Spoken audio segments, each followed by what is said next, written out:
Почитувани, добро вечер. Вечер во уште еден уреднички брифинг на фреквенцијата на 1 ТВ. Во овој брифинг мои и ваши гости се двајца универзитетски професори. Професор Илија Ацевски, социолог, професоре добро вечер.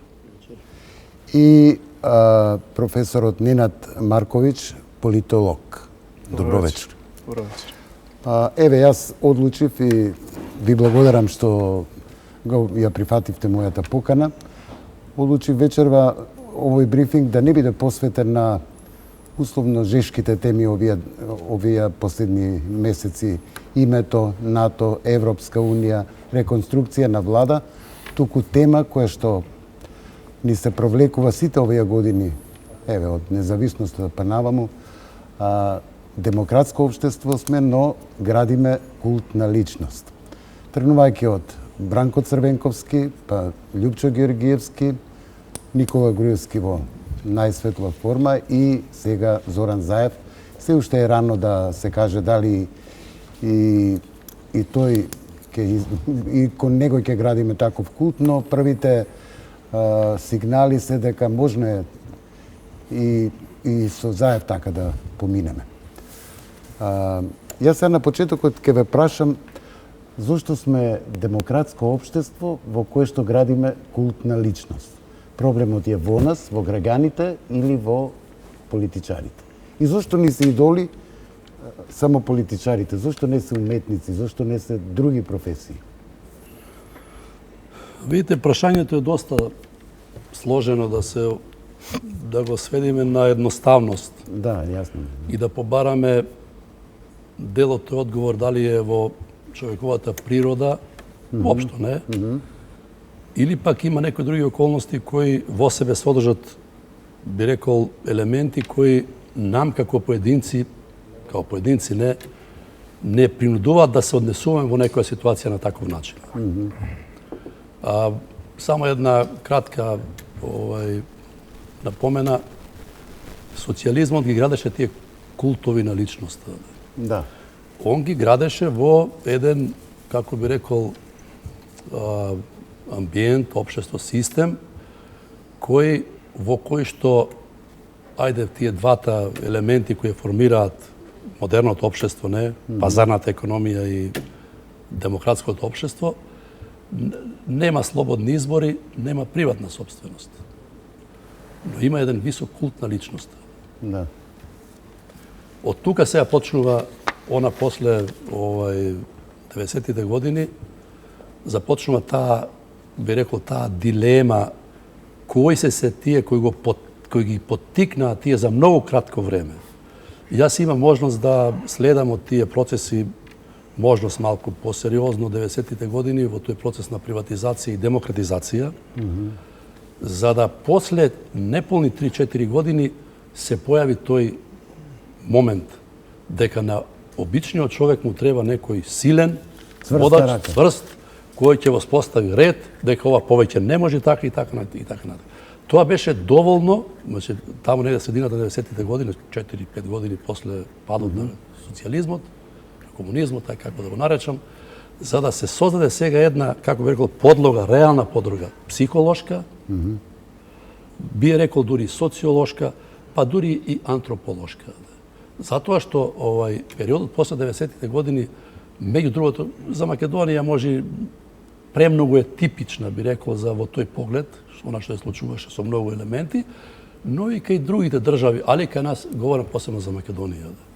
За тоа после создаде водачи од типот на Бранко, Љупчо, Груевски. Па Груевски, кој е веќе врвот на таа, би рекол, на тоа формирање на таков тип на лидер. Значи, кој ќе го посматрате Груевски, вака го сведувам тоа, го потенцирам, он е всушност резултат на еден подолг временски период. Во објективни услови, но и една, бреков, психолошка подлога, дури така ја нарекувам, за да се создаде таков тип на личност. И резултатот знаеме денес. Да. Професоре Марковиќ, вие меѓу другото предавате и градење на култ на личност. Политичка митологија од која тоа дел, да. Што е проблемот? Зошто и во демократијава еве трета деценија, а ние се уште сме зависници на тоа градење на култна личност? Мислам дека професор Рацевски одлично ја трасираше почетната точка и мене ми е многу драго што избравте оваа тема која можеби не е жешка од дневно политички аспект, меѓутоа исклучително интересна ако ги разломиме тие механизми, затоа што кога почнав да го предавам предметот, да се запознам со материјалот, сватив колку е Македонија илустративен пример по многу основи. Делумно одговорот лежи од тоа, она што се нарекува path dependence или теорија на некаква траекторија која ја зазема одредено општество. Своевремено напишав еден есеј во кој во една реченица велам комунистите има потреба да го убијат Господ за да градат своји нови богови. Тоа не е нешто што ретко се среќава, така. И тоа е само една причина условно кажано која влече, да речеме, од претходниот режим, каде што култот на Тито на пример ги има сите тие елементи кои во литературата се изучуваат. Идеолошки носители, не знам, определени карактеристики кои му се придаваат, потоа преценување на политичкото влијание и моќ и така натаму, бидејќи политичките митови околу посебно култовите на личноста не се градат исклучиво од тој кој е носител, тој е проектот. Го носи една политичка номенклатура околу него која во политичката митологија во литературата може да се најде како идеолошки носител, ideological carrier се нарекува тоа. Од друга страна мислам дека таа политичка култура еволуира многу бавно, како секоја политичка култура, и би рекол дека ние не сме исклучиво општество кое тоа го прави. Во многу општества се прави само на различна основа. Нема потреба да кажувам многу да теоретизирам, нели Вебер разликува традиционален, харизматски, рационален тип на власт, така, кој се базира на различен култ на личност, но кај нас мислам дека допринесуваат два фактора кои се многу битни. Мислам дека може да не биде некаква почетна точка која можеме понатака да ја развиеме. Првото е механизмот на власт како функционира по примерот на пирамида. Знаете, одговорноста секогаш се пренесува на оној кој е погоре. Односно, постои момент на ослободување од лична одговорност, како кај електоратот, така кај оние кои се дел од јавната администрација и генерално од државниот организам. Знаете, секогаш препуштате да одлучи тој што е на власт. Не постои оно што се нарекува принцип на субсидијарност, оно што може да се реши на едно ниво, се персонализира власта во и се персонализира во највисоката точка. Знаете, тоа беше, не знам, во времето на Груевски беше една позната синтагма која излага на социјалните мрежи: зборено е со Груевски, така, или сега денеска е зборено е со Заев. Таа кажува многу илустративно како луѓето го доживуваат механизмот, а втората димензија е политичката култура. Има Герт Хофстед има една убава категорија по која ги мери националните култури, која се нарекува дистанца на моќ. Кај нас постои голема дистанца на моќ. Не сме во најлошите примери, но доста е голема. Односно, ја доживуваме политиката како нешто битно, како нешто значајно, како нешто кое ги детерминира нашите животи, но имаме една морализаторска дистанца од истата, која е, нели, јас не сум сигурен дека политичарите ни се да речем се огледаме на нив, иако поентата на култот на личноста е токму тоа некогаш е помалку успешно, некогаш е поуспешно. Мислам дека Груевски имаше најразработен механизам што се однесува до оваа димензија, така да не е само наш дефицит ова. Ова е дефицит кој постои и во регионот, и во Европа, и кој во одредени историски етапи знаел човештвото да го чини многу, кога ќе влезе во некаква ирационална димензија. Сега е потешко, бидејќи има многу, нели, технологијата е отидена многу напред, има огромен технолошки прогрес, информациите се подостапни. Колку што е полесно, толку и потешко да се гради култна личност, затоа што критичката острица на јавноста е многу поголема. Но еве, Македонија е пример дека тоа успева и развојот на тие култови политички или политички митови интересно да се проследи. Еве, нека биде Волку за почетокот, па можеме понатаму да дискутираме. Професор Рацевски, еве, вие сте социолог. Само една поента би извлекол од ова, тоа многу мислам дека е битна за кога говориме за Македонија. Особено реков во тие првите години на транзиција, зошто политиката и пред тоа беше битна. Но не толку. Политичарите и да коштува прават, тие не може да приграбат толку Тоа беше како велиме моќ која не носеше големи бенефити. Сепак така е. Одеднаш сега се создава едно, како би рекол, едно поле кое и почнуваат всушност да се концентрира моќ ненормално кај оние луѓе кои што тоа брзо го сватија, дека да бидете политичар Тоа значи дека дека имате можност сега не, како велиме ние, ако во социјализмот вие символички се мешате во новинарство, во медиуми, сега реално во суштина. Затоа што бенефитот е сега веќе препознатлив. Тоа може да го видите оние кои се бавеа со политика и кои почнаа од ништо, не. Така е. Тоа е видливо, да. Тоа не е само за Македонија, тоа е и за другите. Да. А ги немаме како што Марко тие механизми на демократизација. Силна контрола. Немаме јавност, немаме контрола. Се чува некој полутајно, да не се објавува и така натаму и така натаму. И тука сакам да со тоа да малку и поентирам, кога ќе ги видите сега овие прислушувани разговори кога ги слушате, не? Ние всушност имаме една, како велиме, како јас една антропологија се на прислушувано општество. А знаете што значи тоа? Кога се навраќаме сега и многу се присеќаме за некои настани, како всушност тие биле и креирани во таа смисла. Зад завеса, некако надвор од таа јавност и она кое што е видливо, за жал, она што ви, кај што прибаѓам, тој социолошки, така да речам, пристап, он го проучува само резултатот. Ние помалку се бавиме со тие механизмите на како доаѓа до тоа и велиме дека е нешто такво како што е готово, дадено, па од тоа извлекуваме некои заклучоци. Инаку стои, еве, ние година дена вака да. Ако нешто се обидува да го скрие кој се појави во јавност, одма се реагира. Така. Во суштина, таа една од тие не препораки, еден заклучок, како можеме да извлечеме. Ако сакаме да бидеме успешни, да бидат успешни оваа власт, без разлика на сите ова, она мора да работи спротивно од тие механизми кои што ги применуваше претходната власт. Инаку нема излез од проблемите. Нема излез, нема на повидок. Затоа што некако ни станува многу јасно денес што се случува. И рекол можеби една, како би рекол, едно по-обширно согледување на она што е рекол на тоа на антропологија, на едно прислушувано општество, заедница, ќе може да одговори на многу нешта, кои, за жал, се поразителни и веројатно се уште ние не ги знаеме сите негативни последици кои ние се соочуваме постепено со некои нешта, во иднина не знаеме што ќе се случи. Тоа е таа нејаснота, ја би рекол. Мислам дека професорот направи одлична поента на почетокот, се допре до темата за економска редистрибуција на добрата во општеството, како оди.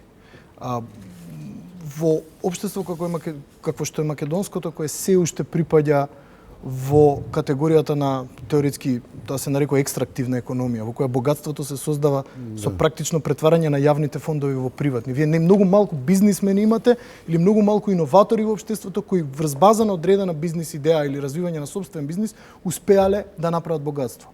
И првиот и вториот турност и приватизацијата и овие тендерскиот капитализам на ВМРО ДПМН создаде луѓе кои суштина само грабна од јавните фондови присвоија. Кога редистрибуцијата оди преку политичките центри на мок, а тоа оди секаде така, и во развиените демократи, во најнеразвиените авторитарни режими, тогаш култот на личност е полесно да се гради. Колку се луѓето екзистенцијално позависни од вас, толку култот на личност е полесно да го продадете како содржина.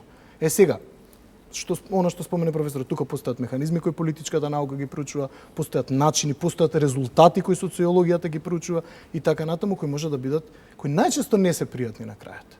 Колку тоа оди подалеку и колку тоа метастазира, знаете, вие треба некому слепо да му верувате, за да мислите дека можете да упаднете во законодавниот дом и да поминете без последици во животот.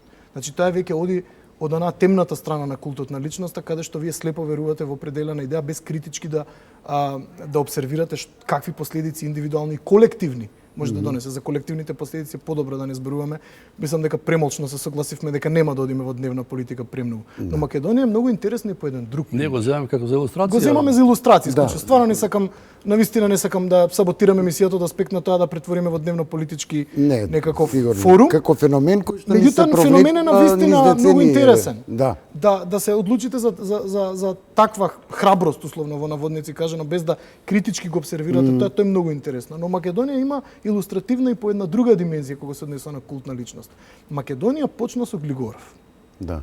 Тоа во науката еден француски филозоф Раул Жираде го нарекува митот за Синсинатус. Стариот, мудриот, оној кој треба да дојде, нели, мудрецот, кој знае како. И луѓето Првиот култ на личноста кој беше изграден беше всушност Глигоров. Глигоров, да.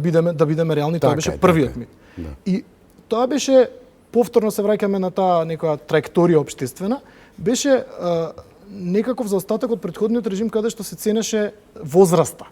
Значи колку си постар, толку си помудар, повеќе знаеш и така натаму. Да, во Советскиот сојуз на крај врхушката практично на комунистичката партија беа луѓе над 80 години, над 70-80 години.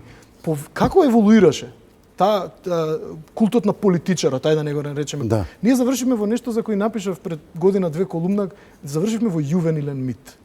Нешто што се нарекува јувенилен мит. Мислиме дека сега само младоста и полетноста е она што ќе ни донесе успех. Тоа е па еден друг тип, Раул Жире да го рекол, прототипот на Александар Велики, така, оној кој е млад, кој доаѓа полн со сила, полн со енергија и така натаму, што е во суштина исто една замка голема. Знаете? Затоа што се исцрпи тој првиот момент. Првиот Да. Негде да е тие 7-8 Сега години. да пробаме Се со исцрпи помлади. и стана негативен во одреден момент. И сега не отидовме во некое средно решение, ние сме општество кое сака да оди во крајности и отидовме во еден друг култ на личност. Знаете што е проблем со младите? Јас тоа го имам напишано на повеќе наврати. Јас велам на некој што не платил никогаш рата за кредит, кој не одгледал семејство, кој веднаш сте му дале пристап до државни фондови, проблемот ви е загарантиран. Знаете, енергијата и младоста се една работа, но барем минимално политичко искуство. Така е. И колку си помлад си повеќе зависен од тие политички центри на моќ, немаш свој грб политички, немаш своја кариера, толку си полесен за политичко манипулирање. Така да Македонија по таа основа е исклучително интересен пример. Од тој, да го наречеме, геронатски мит до комплетно јувенилен мит, без некој терен. Јувенилниот мит го започна Бранко Црвенковски и Љупчо Ѓоргиевски, како двајца релативно млади лидери, апсолутно. полни со она што нели во политичката наука се нарекува политички ерос, така, една појавност, едно одушевување од нивната со појава, харизма, лично. харизмата е врзана за во тоа. суштина која излезени се од стариот систем. Груевски беше Технократ, да. Груевски беше еден друг тип на лидер кој не се подпираше на тој политички ерос, ниту па се подпираше на некоја речитост, ни на некоја заводливост, се подпираше на третиот од тие основни митови кои Жирарде ги кажува, тоа е митот за Солон, за големиот реформатор. Тој така почна. И тоа се трите суштина 4 основни политички митови кога се гради култ на личноста. Архетипот на Синсинатус, на стариот и мудриот политичар, архетипот на Солон, големиот реформатор, најчесто треба да или млад или во средни години така натаму, и митот за Александар Велики за младиот и полетниот политичар. Ние сме ги поминале помалку или повеќе сите фази. Но интересно е како од една завршивме во друга крајност во градење на тие култови на политичарите. Да се навратам на првата поента. Мислам дека економската редистрибуција во голема мера ги подценуваме економските фактори, влијае врз и градењето и следењето на овие култови на личноста, бидејќи луѓето екзистенцијално потајно знаат каде лежи нивната екзистенција, каде се центрите на мој, кои одлучуваат во општеството кој, што и колку ќе земе и ќе добие. И Тоа затоа во суштина и ова 90, односно 2006 година кога доаѓа практично Груевски на власт, ВМРО, мислам го тоа стои, не? Кога е направена редистрибуција, распределба на она што било, не се приватизиране, сите тие практично нема што да се зема, не? Да. И сега што е проблемот? Што да правиме сега? Останува буџетот? Буџетот, да. Во Останува суштина провизиите како механизам, од тука започнува сега, би рекол, тоа реален поход, би рекол, не? Како вие од тука почнува и тоа зарбување на институции, прераспределба, не? Администрација не видено, ние не знаеме уште колку имаме во после, не знам колку се не, за ваква држава. приватизација беше примерно ова е секундарна акумулација на капитал. Институциите не ги интересираат како се работи, туку едноставно како вие да го пумпате пари, се вака грубо кажано, пари некои постојат, во разни проекти, која што една структура која веќе е формирана, та стои тука, не, има некоја корист од. И таа се формира, тоа е во модерните вакви услови за 10 години доволен период вие да формирате веќе еден добар слој некој што стои на оне спреман не да секојаш упадне во тие структури да земе дел од тоа, не. Ние не знаеме што се дури бака сега тоа не сакам да го злоупотребувам како стои ова што го читаме, што го слушаме, не, што слушаме на тие разговори, како се случувале договори, што се тендери, не, што се средства, како се трошеле и така Што натаму. се анекси. Што се анекси на анекси и така натаму. Тоа е застрашувачки, јаде. Мислите дека обичниот граѓанин го допрело до него тоа, го разбрал или Не го допира, видите, кога вие медиумски на некој начин, како вели Бодријар, вие ја конструирате стварноста. да. Само Играе зборувате голема она улога во- убавата страна на тоа, дека ние се движиме напред, не? Да. А во исто време, ја викам тоа во фонот, стои едно прашање кој денес не национализмот, националното прашање. Ако нешто се случи, одма уфрлувате тоа во игра, не? Практично, што е обичен човек? Не? Ако еден дел се снајдува, ако е дури убеден дека ќе влезе во игра, луѓето тоа не го потенцираат многу. Не? Многу ние стануваме комфорни во тоа однесување. Но тоа има крај. Во тоа е целиот сега проблем, што нема повеќе средства, нема што да се дели. Почнуваат проблемите. И 14-та година, кога почнува овој процес на разоткривање практично, дури беше проблем како тоа се разоткрие сега. Да. Сега не навлегувам тоа прислушување како било тоа веќе друга тема. Да, тоа е друга тема. Поставив туго прашање кое мислам дека не треба да се заобиколи. Дали се луѓето свесни? Знаете, тоа има врска колку луѓето се субјекти и колку се објекти во политиката. Ако имате вие големи дистанции на моќ каде што луѓето имаат дури некакво грозење од политичко ангажирање и се поврзува со нешто негативно, а истовремено знаат колку екзистенцијата им зависи, имате малце, како да кажем, демагошка позиција во однос на политиката, тогаш луѓето се повеќе објект отколку субјект на политиката. Не се носители на политичкиот процес. Тие се го трпат политичкиот процес, така врз нив се врши условно кажано.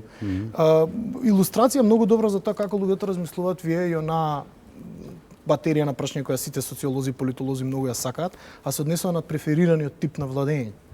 Кај нас имате уште огромен број на луѓе кои преферираат или автократија или технократија. Што е проблемот со технократијата? Технократијата е во суштина модерна верзија на автократскиот процес. Бидејќи третата опција е демократски процес во кој луѓето самите се субјект на политичкиот процес и сами преземаат одговорност. Ако не е тоа цврстата рака, тогаш се некои кадровици кои знаат како се раководи политичкиот процес и нив ќе го препуштиме. Но во двата случаја вие имате перење условно од личната одговорност или ослободување од личната одговорност на повисоки инстанции. Или е тоа некој цврст лидер, или се тоа некои технократи кои знаат, без при тоа да го обзервирате политичкиот процес критички, да пробувате да научите она што не го знаете во него. Бидејќи така е полесно. И потоа култот на личност тука преку пропагандни механизми кои може да бидат и многу силни, може да бидат и многу суптилни, да, може да бидат буквално бескрајно ефикасни.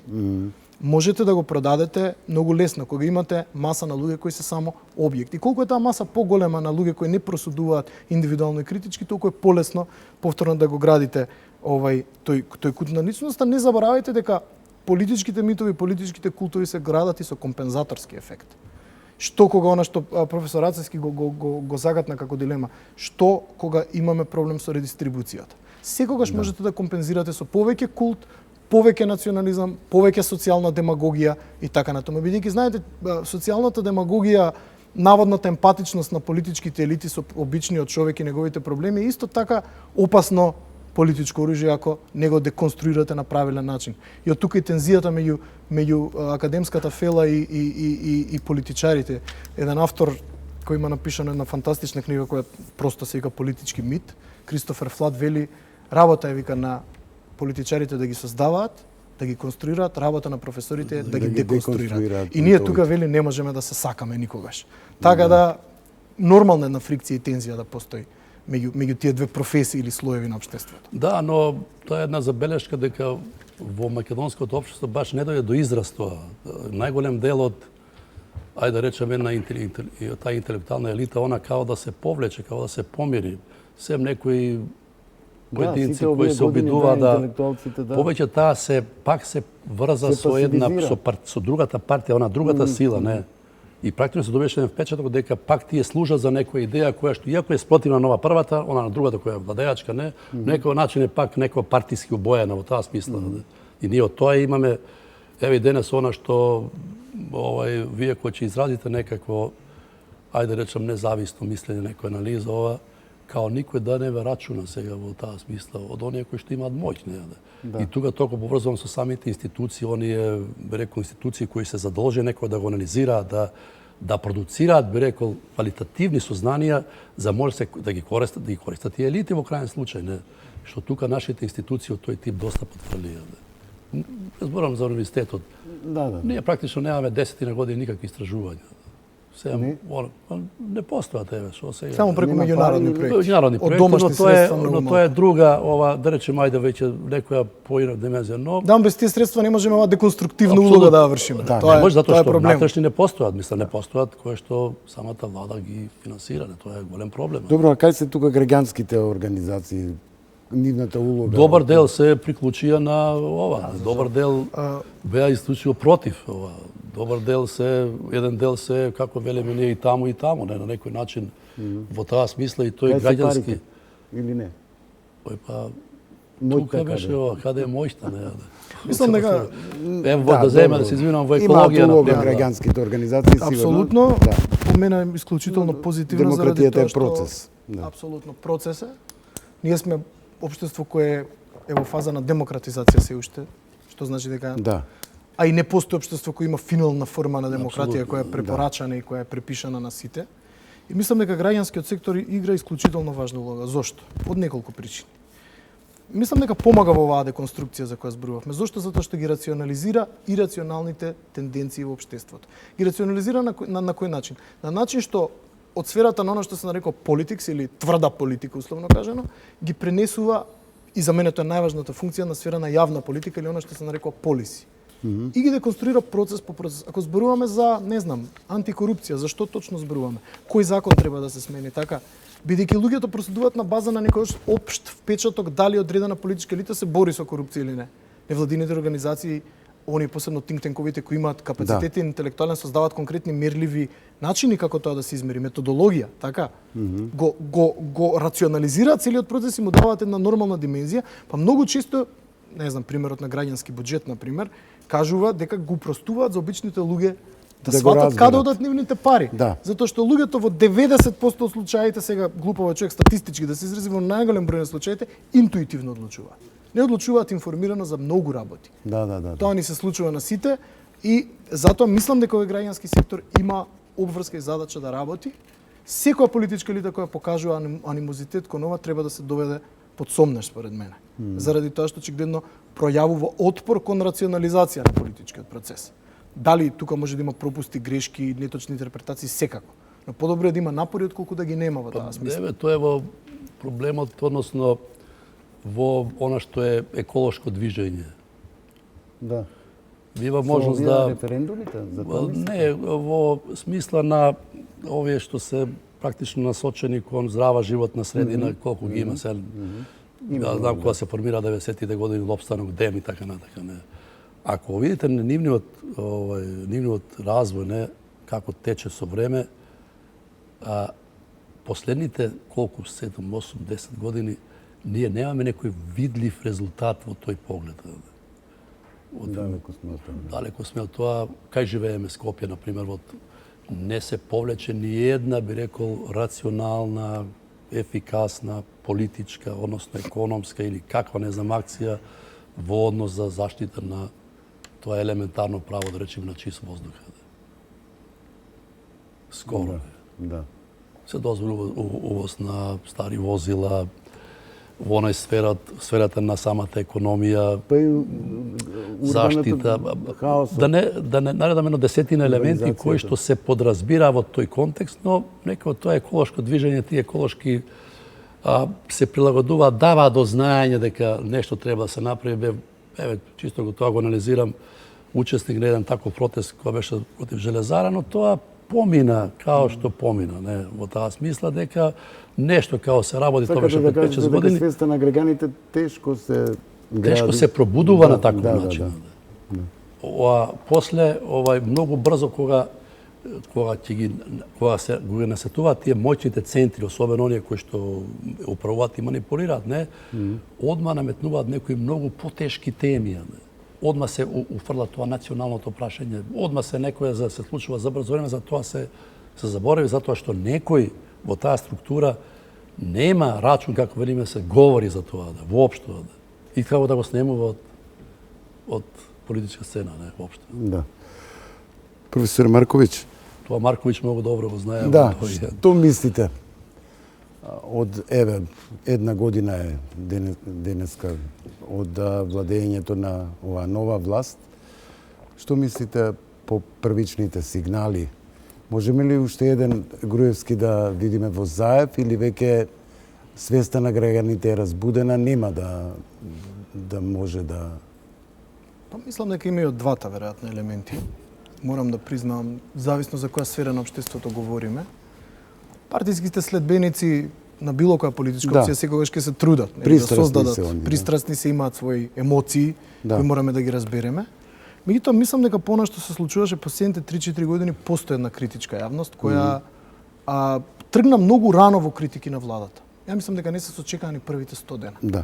Ако за да се критикува претходната влада на ВМРО ДПМН, прво со ДП, а потоа со ДУИ, треба можеби да поминат добри 5-6 години. Мислам дека Зоран Заев се соочи со критики од првиот ден. Самиот ги повика, критикувајќи. Апсолутно. И мислам дека тоа луѓето го прават. Да. И мислам дека сега општеството по однос на различни прашања е фрагментирано на многу различни делови. Но прашавте за култот на личноста. Видете, внатре во државниот механизам нема да се смени така лесно поставеноста на нештата.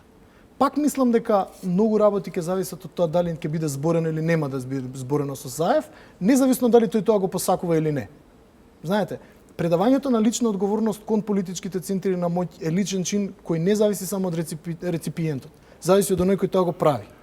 Така да верувам дека на политичката класа, условно кажано да употребам еден израз на школата на елитистите, секогаш ќе функционира помалку на овој начин.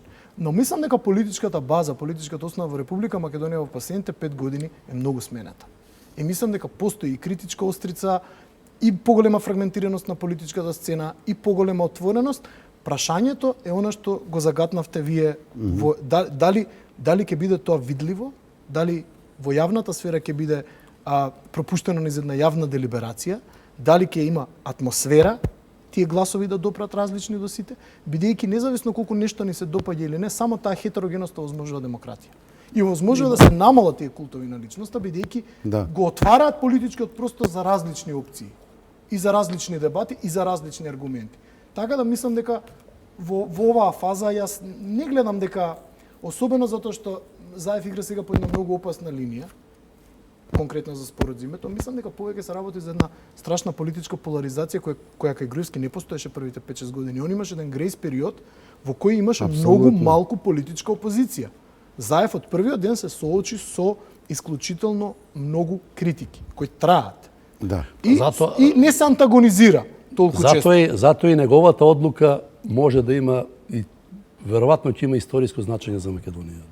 Ова што сакам посебно да го нагласам, дека кога зборуваме ние за политичкото во овој момент и е врзано со актуелната власт, со Заев, не?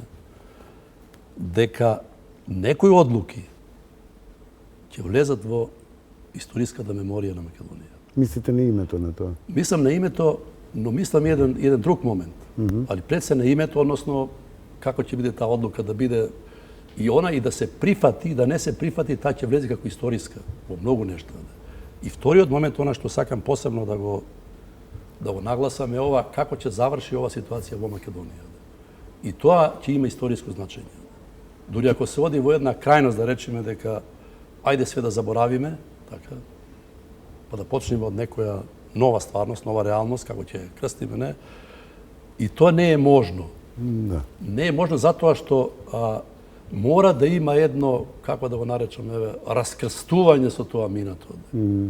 Дека еден почеток кој што, особено ова млада генерација ќе го почувствува дека навистина се движиме кон некои нови перспективи, кои се врзани за демократија, врзани се за Европска унија, врзани се за вредности кои колку толку ги издржале овој текот на времето, не и се значајни за едно нормално општество. Ако тоа не го направиме, не знам точна вистина и днината на Македонија како би завршила. А особено го потенцирам овој момент. Како на што ќе се сведе во суштина сега тоа? Ако одиме кон едно развлекување на проблемот, наредниве 10 години, не? Едно, како би нарекол, ајде измачување, не? Сепак ние сме уморни од сето ова, не? Сепак како граѓани, не? Тоа е една цена. Втората цена, ако тоа го, како што не го пресечиме со нож, па ќе ги прифатиме тие правила кои делумно се наметнати, делумно ќе бидат као наши, не како ние ги прифаќаме, но за секој случај цената е голема. Голем е влогот по суштина и во иднината на Македонија и во развојот на македонското општество. Она што го говореше и Ако се Марковиќ, рационализира процесот на овој начин, мислам дека тешко ќе се градат нови култови на личноста. Ќе има обиди секогаш, ќе има во одредена мера и успешни или неуспешни начини не беше како тоа се проблем. прави. Дали да речеме Но- култот на конкретно Да. дали што и да направи ова власт? Ајде, Заев го како Да. така експонент, не. Дали врз база на тоа може да се гради култ? Мислам Имено, дека тоа не. ми беше поентата. Да. Мислам дека многу тешко ќе оди заради тоа што тој се зафати со едно прашање кое многу ја поларизира јавноста. Знаете, Груевски полови, да. Груевски бегаше од ризици од тој Да, да, тој да. тип. Одеше на оно што му е сигурна карта и затоа многу се подпираше. Што им годи на граѓаните да им го Да, многу каже. се подпираше на испитување на јавно мислење, одеше никогаш не одеше Популизмот беше контрапопуларно. да. Ние знаеме каков предлог добил, многу подобар од овој кој сега го Да, имаме, да. но и тој не сакаше да го истера до крај заради тоа што сметаше дека тоа може да му го наруши Рейтингот. рейтингот, без да размисли дека секој нареден предлог кој ние ќе го добиваме ќе биде полош. Така во таа смисла мислам дека Заев токму затоа што се соочи со страшна опозиција, затоа што оди да решава едно прашање кое е многу поларизирачко за јавноста, не може да создаде таков тип на култна личност, што може би до некаде представува и позитивна промена во општеството, бидејќи мислам дека време е политичкиот процес, и тука се слагам со професорот, да се рационализира конечно, колку што е тоа можно повеќе. Мораме малку да ги исклучиме емоциите, мораме малку да размислуваме утилитарно, бидејќи, знаете, во политиката емоциите не помагаат многу. Во меѓународната политика уште помалку. Добро, но не знам дали ќе се согласите со мене. Јас мислам дека низ сите овие години на тој режим што го викаме, но и претходно, се плашам дека и младите се под тој притисок, под тоа влијание дека само со партиска книжка може работување, да бидеш што поблиску до власта, до лидерот, до... Може ли да еден илустративен пример да ви кажам за генерациите? Во едно наше истражување кое го работевме со колегата Дамјановски, читавме литература, например, последниот труд кој го работиме се однесува на владење на право, односно почитување на правото или правна култура, како сакате кажете. Law abidingness се вика на англиски. Има еден прекрасен есеј кој го користевме како литература референтна, кој се однесува на Русија. И каде што старосните категории се поделени, многу оригинално авторот пристапил на проблемот, според председателот кој бил во моментот, па има Сталин борн или родени за време на Сталин, па Хрушчев, Брежнев, Горбачов, Јелцин, Путин. Најмалку го почитуваат законот оние кои се родени во времето на Јелцин. Зошто? Затоа што ќе очекувате да бидат оние кои се родени во најтврдата диктатура. Не. Оние кои се родени во времето на Јелцин се статистички категорија која најмалце покажува склоност кон почитување на правилата на игра и законите. Зошто? Затоа што тие се растени во период во кој немале референтна точка, во период на распад на социјални вредности. Да. Не би били оптимиста дека секоја наредна генерација ќе има подобри и посилни политички вредности. Кога ќе дојдат децата на 90-тите, кои можеби немаа многу здрава референтна точка за тоа што е демократија, што е систем, што е право и така натаму, можеби да се соочиме со одредени контратенденции, со одредени реакционерни тенденции. Останува да се тестира оваа теза. Еве нека биде запишано вечер во оваа емисија, па дај Боже за некои 5 до 10 години повторно да се сретнеме, да разговараме, меѓутоа може да се случи сосем обратен процес. Оние кои живееле во тврда диктатура за време на Сталин, Хрушчов, Брежнев и така натаму, барем виделе референтна точка дека мораш да го почитуваш законот дури под присила. Но оние кои се Јелцин борни или родени во времето на Јелцин се најмалку, најдезориентираните во таа смисла. И тоа е едно многу интересно, еден многу интересен и оригинален пристап за да видите како демократските вредности се развиваат во една своја димензија. Верувам дека и во другите димензии би се дошло до слични резултати. Така да јас не сум сигурен дека имаме линеарен прогрес во таа смисла. Некогаш и во одредени, сум ми работел многу испитување на политичка култура, младите знаат да имаат многу поконзервативен, многу пореакционерен полнеж во однос на постарата генерација. Не знам, во однос на родово сензитивни прашања, жените знаат да имаат поконзервативни ставови од мажите, што исто така знае да биде контрадикција, да. Така да јас не би го гледал тој процес линеарно. Тој ќе биде процес кој ќе има своји пикови, падови и така натаму и така натаму. Процесот е борба. Но јавноста мене ми се чини разбудена, барем еден да речем еден предуслов исполнет за демократската борба да биде поквалитетна во суштина. Па треба да се истрае во некои барем овие тенденции кои имаат една позитивна нота, не пак. Да се поддржува тоа и она што е за мене во овој контекст, голем дел од македонската интелигенција, особено оние на позиции кои што можат да кажат нешто повеќе, као да се резервирани во тој поглед. Мислам, се уште стои тоа, дали е некој страф, дали е повеќе незнаење, па се плаши, комодитет. Па најверојатно и тука има повеќе комплекс на нешта кои не прави да бидеме пасивни, незаинтересирани, да чекаме што ќе се случи, а потпосле да реагираме и така натаму. Да делуваме. Тоа е она која не малку не загрижува, не замислува, не. Не знам, ако немате што друго да додадете, минутите на уредничкиот брифинг полека завршуваат. Имате да додадете нешто? Поканата и да го повториме ова, да ги тестираме овие тези за некоја година. За година, две да видиме дали ќе. Би било убаво, да. Едно истражување да се направи. Да. Ја мислам дека има веќе некои размислуваат да прават? Да, во овој контекст. Добро. Ви благодарам на присуството во вечерашниот ТВ брифинг. Почитувани, имајте пријатна вечер.